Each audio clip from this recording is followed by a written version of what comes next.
আসসালামু আলাইকুম, শুভ সকাল। ওপেন সোর্স লার্নিং এ সকলকে স্বাগতম। আজকের ভিডিওতে আমরা দেখব integer number, odd number, even number এবং রিপিটেড নাম্বার এর পাশাপাশি লিনিয়ার গ্রোথ ডাটা। প্রথমে ইন্টিজার নাম্বার। ইন্টিজার নাম্বারটা হচ্ছে আপনি সিরিয়াল অনুযায়ী যে নাম্বারটা প্রোভাইড করে থাকেন ডাটা শিটের মধ্যে, সেটাকে আমরা ইন্টিজার নাম্বার বলে থাকি। যেমন ১, ১-এর পরে ২, ২-এর পরে ৩। তো একটা একটা করে আসলে ইন্টিজার নাম্বার দিতে গেলে অনেক দীর্ঘ একটা সময় ব্যয় হয়। তো এটাকে আমরা অনেকভাবেই দিয়ে থাকি। যেমন শুধু প্রথম ২টা অক্ষর বা ৩টা অক্ষর লিখে এরপরে মাউসের কার্সরটা ওই সেলের বাম পাশে ঠিক এই জায়গাতে নিয়ে এসে যখন নিচের দিকে ড্র্যাগ করি, তখন অটোমেটিক্যালি বাকি যে আমার সেলগুলো থাকে সেই সেলগুলোতে সে নাম্বার প্রোভাইড করে দেয়। এছাড়াও আপনি শুধু ১ লিখেও এটা করতে পারবেন। প্রথম ঘরে শুধুমাত্র একটা ভ্যালু বসিয়ে এরপরে আপনি যদি কন্ট্রোল ধরে নিচের দিকে ড্র্যাগ করেন, তাহলে বাকি সেলগুলোতে আপনার নাম্বার জেনারেট হয়ে যাবে। এটা ছিল আমাদের ইন্টিজার নাম্বার। অড নাম্বার হচ্ছে বিজোড় সংখ্যা। যেমন ১, ১-এর পরে বিজোড় সংখ্যা হচ্ছে আমার ৩। তো আমি ২টা সংখ্যা দেওয়ার পরে আমি যদি মাউসের কার্সরটা ডান পাশে রেখে টান দিই, নিচের দিকে ড্র্যাগ করি, তাহলে বাকি যে বিজোড় সংখ্যা বা অড নাম্বারগুলো আছে সে আমাকে জেনারেট করে দিবে। ইভেন নাম্বারের ক্ষেত্রে হচ্ছে আমার ফার্স্ট ইভেন নাম্বার হচ্ছে ২, ২-এর পরে সেকেন্ড ইভেন নাম্বার হচ্ছে ৪। তো আমি এই ২টা সংখ্যা লিখে এরপরে যদি নিচের দিকে ড্র্যাগ করি, তাহলে আমাকে বাকি ইভেন নাম্বার অর্থাৎ জোড় যে নাম্বারগুলো বা জোড় যে সংখ্যাগুলো সেই সংখ্যাগুলো সে আমাকে জেনারেট করে দিচ্ছে। রিপিটেড নাম্বারটা হচ্ছে একই নাম্বার পুনরাবৃত্তি। যেমন আমি এখানে যদি ১০০ দিই এবং আমি যদি চাই যে আমার প্রত্যেকটা ঘরেই প্রত্যেকটা সেলেই আমার এই সংখ্যাটিই থাকবে, তাহলে আমি শুধু একটা ঘরে 100 লেখার পরে আমি যদি নিচের দিকে ড্র্যাগ করি, তাহলে আমাকে বাকি সব ঘরে একই সংখ্যা প্রোভাইড করতেছে। তো এই ছিল আমাদের integer number, odd number, even number এবং রিপিটেড নাম্বার। আশা করি এই নাম্বারগুলো জেনারেট করতে আপনাদের এখন আর কোনো সমস্যা হবে না। তবে যদি আপনার একটি দীর্ঘ ডাটা শিট থাকে, সেই ক্ষেত্রে আপনারা কিভাবে এই দীর্ঘ ডাটা শিটের মধ্যে নাম্বারিং করবেন বা integer number, odd number, even number generate করবেন, এখন সেই বিষয়টা নিয়ে আলোচনা করব। ইন্টিজার নাম্বারের ক্ষেত্রে আপনি যদি ১,০০০ সংখ্যা পর্যন্ত বা ২,০০০ সংখ্যা পর্যন্ত নাম্বার জেনারেট করতে চান, ২,০০০ নাম্বার পর্যন্ত জেনারেট করতে চান, তখন আমি এভাবে ট্র্যাক করে করতে গেলে অনেক দীর্ঘ একটা সময়ের ব্যাপার, আর একটা একটা করে করাটা অনেক কঠিন হয়ে যাবে। সেই ক্ষেত্রে আমরা ঠিক ইন্টিজার নাম্বারটা যে সেলে জেনারেট করব, সেই সেলে আমি একটি সংখ্যা নিয়ে নিলাম। নেওয়ার পরে ঠিক হোম হোম অপশনে থাকা অবস্থায় আমরা চলে যাব ফিলে। ফিল থেকে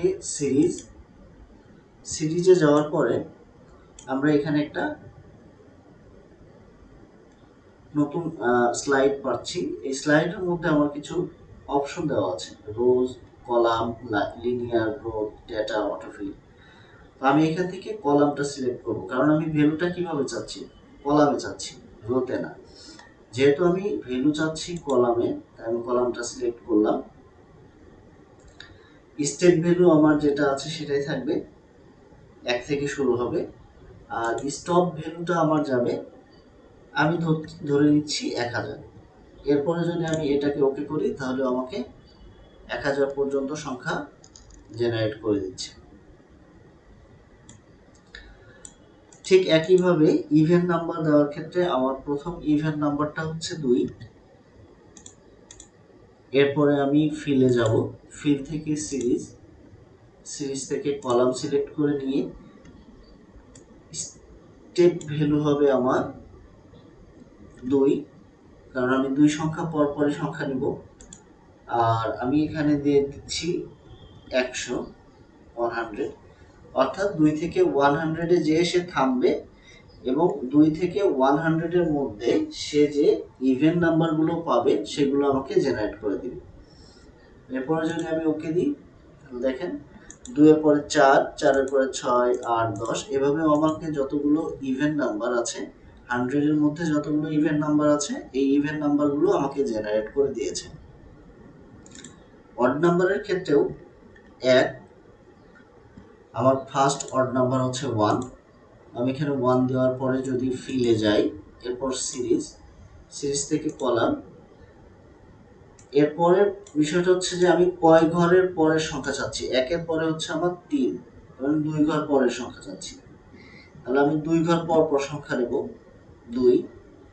আমি যদি এখানে 100 দিই বা 100, এরপরে ওকে করি, তাহলে 1 এর পরে ও আমাকে 2 ঘর পরের সংখ্যা 3, 5, 7, 9, 11, এভাবে বাকি যে অড নাম্বারগুলো আছে, 100 এর মধ্যে যে অড নাম্বারগুলো আছে, সেই অড নাম্বারগুলো আমাকে জেনারেট করে দিচ্ছে। এরপর হচ্ছে গ্রোথ। গ্রোথটা হচ্ছে মূলত মাল্টিপ্লাই।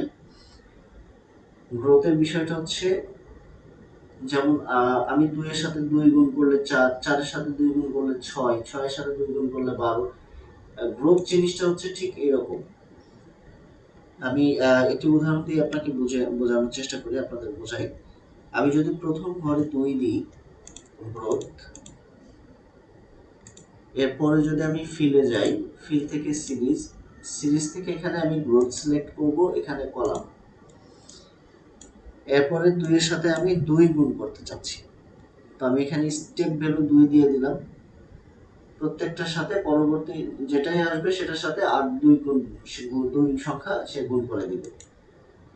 স্টপ ভ্যালু যদি আমি এখানে 50 রাখি, এরপরে যদি ওকে করি, তাহলে 50-র মধ্যে 2 এর সাথে ও 2 গুণ করে 4 দিয়েছে, 4 এর সাথে 2 গুণ করে 8 দিয়েছে, 8 এর সাথে 2 গুণ করে 16, 16 এর সাথে 2 গুণ করে 32 পর্যন্ত সংখ্যা আমাকে জেনারেট করে দিয়েছে।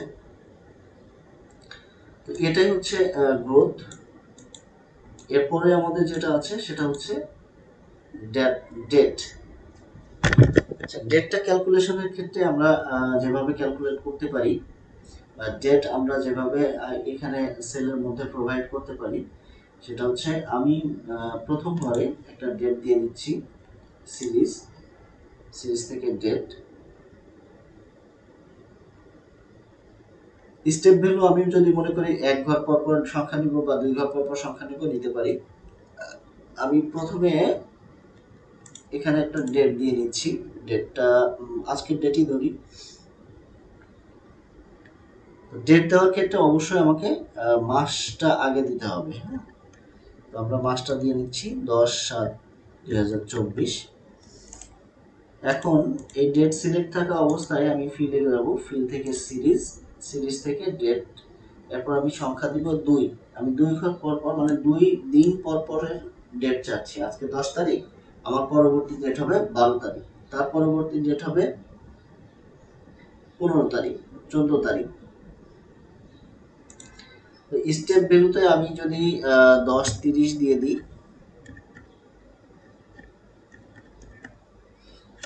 তো 30 তারিখের মধ্যে এখান থেকে আমাদেরকে অবশ্যই কলামটা সিলেক্ট করে নিতে হবে, কলাম সিলেক্ট না থাকলে সমস্যা হবে। 2, আমি পরবর্তী ডেট দিয়ে নিচ্ছি 10/7/24,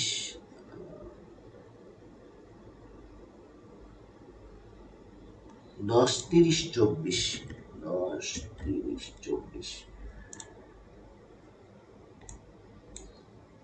10-এর পর আমি এখানে 2 ঘর দিয়েছিলাম, 7-এর পরে ও আমাকে 9 তারিখ দিয়েছে, 9 তারিখের পর 11, 11 পরে 13, 15, অর্থাৎ 2 দিন পর পরের সংখ্যা আমাকে জেনারেট করে দিয়েছে, 2 দিন পর পরের ডেট আমাকে জেনারেট করে দিয়েছে। তো এই ছিল মূলত আমাদের লিনিয়ার গ্রোথ এবং ডেট সেলের মধ্যে সহজেই দেখানোর উপায়। এছাড়াও আপনি এই ডেট যদি মডিফাই করতে চান, এখান থেকে মডিফাই করতে পারেন। সেগুলো আমাদেরকে প্রথমে সিলেক্ট করতে হবে। সিলেক্ট থাকা অবস্থায় আমরা হোমে যাব, হোম থেকে ডেটে যেয়ে আমার এখানে লং ডেট এবং শর্ট ডেট দুটোই আছে। আমরা চাইলে যে কোনো একটা ডেট এখান থেকে সিলেক্ট করে নিতে পারি। তো আমরা এখান থেকে লং ডেটটা সিলেক্ট করে যদি নিই, তাহলে ডেটটা কিভাবে আসে আমরা একটু দেখি। ডেটটা আমার এখানে এইভাবে শো করছে। আবার আপনি চাইলে এটাকে বাংলাও করে নিতে পারেন। ঠিক এই যে নাম্বার অপশন, নাম্বারের যে জায়গাটি আছে, নাম্বারের এখানে আসলে এখান থেকে আপনি লোকাল লোকেশন, এখান থেকে আপনি আপনার লোকাল লোকেশনটা সিলেক্ট করে দিতে পারেন। যেমন আমি আমারটা দিচ্ছি, আমার লোকাল লোকেশন যদি বাংলাদেশ, যেহেতু বাংলাদেশ, আমি বাংলাদেশ এখান থেকে সিলেক্ট করে দিচ্ছি। এরপরে আপনার এখানে কিছু অপশন দেওয়া আছে, আপনি কিভাবে ডেটটাকে দেখতে চান। এখান থেকে সেটা সিলেক্ট করে দিলে আপনাকে ঠিক ওইভাবেই ডেটটা দেখাবে। আমি এখান থেকে এটা সিলেক্ট করে দিচ্ছি। এই যে আমার এটা চলে আসছে। তো এইভাবে আপনারা চাইলে আপনাদের ইন্টিজার নাম্বার, ইভেন নাম্বার, ওয়ার্ড নাম্বার, গ্রোথ এবং ডেটগুলো একটা সেলের মধ্যে খুব সহজে প্রেজেন্টেশন করতে পারেন। ভিডিও দেখে আপনারা যেন প্র্যাকটিস করতে পারেন, তাই এক্সেল শিটটা আপনারা শেয়ার করব নিচের লিঙ্কে। ভিডিওটি ভালো লেগে থাকলে অবশ্যই লাইক, কমেন্ট, সাবস্ক্রাইব করবেন পরবর্তী ভিডিও দেখার জন্য।